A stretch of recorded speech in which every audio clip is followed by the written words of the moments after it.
Hi, good day. My name is Sean Lester Fernandez, together with my group mates Angelica Bernabe, Leila Ruiz, and Jan Emanuel.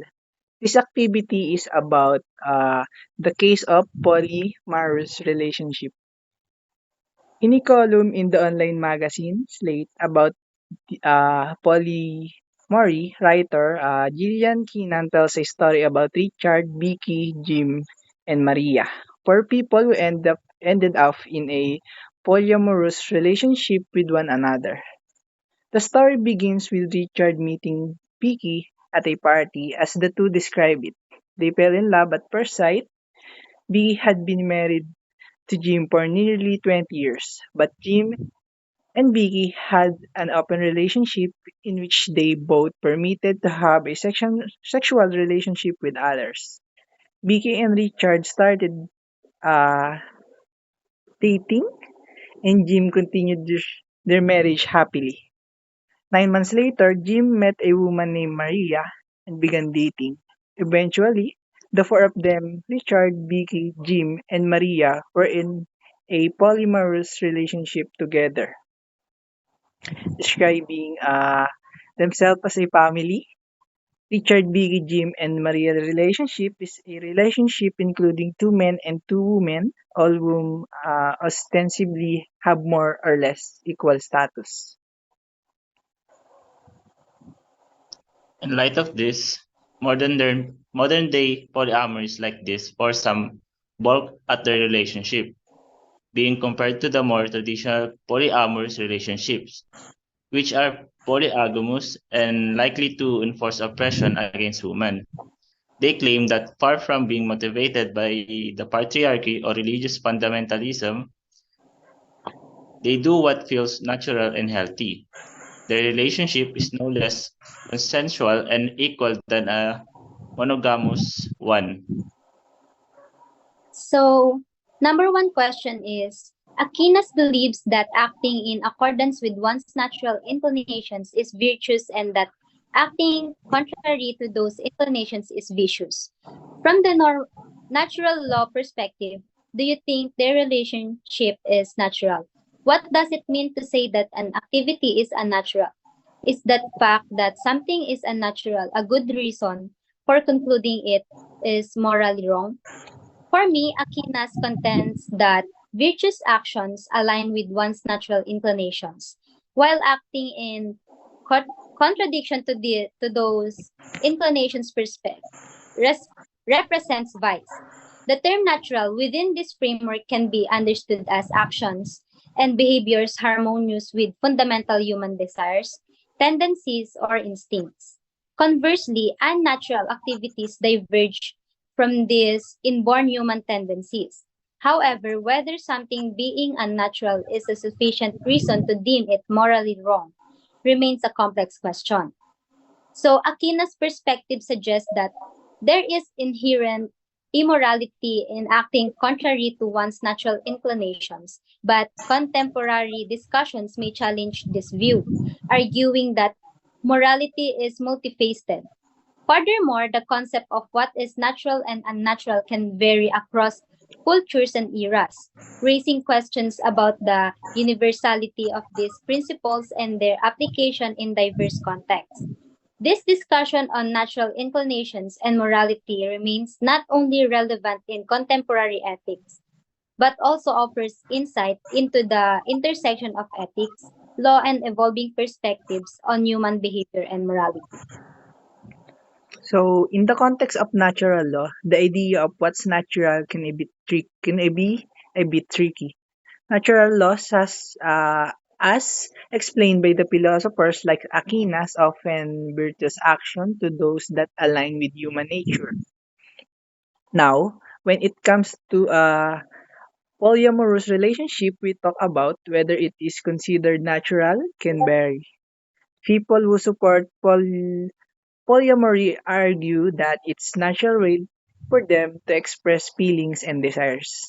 They say it feels right for them. On the other hand, traditional natural law theory might say it goes against the natural tendency towards monogamy. However, it's important to note that just because something is labeled as unnatural doesn't automatically make it morally wrong. The moral judgment depends on your ethical beliefs. So, in my opinion, Aquina's natural law theory is rooted in the idea that human beings have natural inclinations and purposes, and acting in accordance with these inclinations is virtuous. However, it's important to understand that distinction between natural in the context of natural law and natural in the general sense. Natural refers to the inherent inclination and purpose that are a part of the human nature. For example, the natural inclination to preserve one's life, seek knowledge, and engage in social cooperation. In the natural law perspective, unnatural often refers to the action that goes against these inherent human inclinations and purposes. For example, harming others without just cause or suppressing one's ability to reason would be considered unnatural. However, the term unnatural can be subjective and context dependent when used in other contexts. Not all actions that are considered not unnatural, in the general sense, are necessarily immoral from the natural law perspective. For me, the relationships in is natural because Aquinas believes that the natural law is a system in ethical principles that conform to this natural human characteristic and act as an ideal for ethical behavior. As a result, the connection between acting on one's natural tendencies and morality is natural, in the sense that it has become a part of human beings and is apparent upon thoughtful study. In a natural activity, it depends on one's moral framework and specific situations concerned whether identifying a behavior as unnatural is a sound justification for coming to the morally incorrect conclusion that it is improper to engage in the activity considered unnatural. Something doing wrong because it is unnatural would be vacuous. So, number two question is, when thinking about the moral status of different kinds of relationships, how specific should we be about what kinds we are thinking about? Should we separate questions about the morality of polyamory from questions about the morality of polygamy or polyandry? So, my answer is, when contemplating the moral status of various relationship types, one key consideration is the level of specificity required in our analysis. The question arises, should we treat each form of non-monogamous relationships separately, distinguishing the morality of polyamory from that of polygamy and polyandry? This prompts a multifaceted exploration. On the other hand, distinct relationship structures like polyamory, polygamy, and polyandry may involve unique dynamics, commitments, and culture contexts, warranting separate moral evaluations. Conversely, overarching principles of consent, fairness, and respect may apply universally to all non-monogamous relationships. So this necessitates a refinement examination of the specific ethical concerns inherent to each arrangement while also seeking common ethical threads that might tie them together. Consequently, the moral analysis can be both granular and holistic, reflecting the complexity and diversity of human relationships and providing insight into the evolving landscape of moral philosophy in contemporary society. I agree with Leila. When we think about the morality of different types of relationship, we need to be specific. We should look at polyamory, polygamy, and polyandry separately in our moral assessments. They are different ways of forming relationship, each with their unique dynamics, commitments, and social context. It would be fair to judge one by the standards of others because they follow different set of rules. In each case, we should consider things like whether everyone involved agrees, whether there fairness, and whether there's respect within that particular kind of relationship.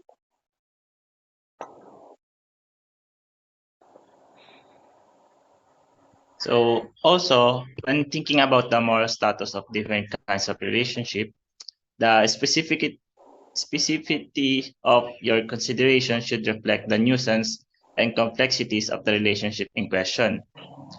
It can be valuable to separate questions about the morality of various relationship structures, such as polyamory, polygamy, and polyandry, because they entail different dynamics and ethical considerations. So we have polyamory. Polyamorous relationship involve individuals who openly and consensually engage in multiple emotional and romantic partnerships. We have polygamy. Polygamy refers to the practice of having multiple spouses simultaneously. Next, we have polyandry. Polyandry specifically involves one woman having multiple husbands. So, in summary, the moral evaluation of different relationship structure should be specific to the unique characteristic and challenge of each. Separating these questions allow for a more nuanced understanding of ethical considerations involved. Ultimately, the key principles to consider often include informed consent, respect for autonomy, equity, and the absence of harm in the context of these diverse relationships models. I agree with that. Being specific is key when determining a moral standing of various types of relationships.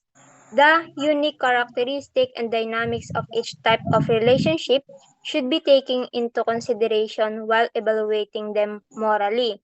On the other hand, polyandry and polygamy involve having multiple partners while yet maintaining a marriage, frequently with trust and open communication at its core, focusing on concerns like approval, honesty, communication, and mental well-being is important when analyzing polyamory from a moral perspective.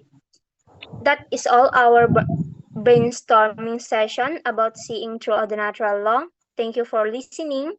Goodbye, everyone.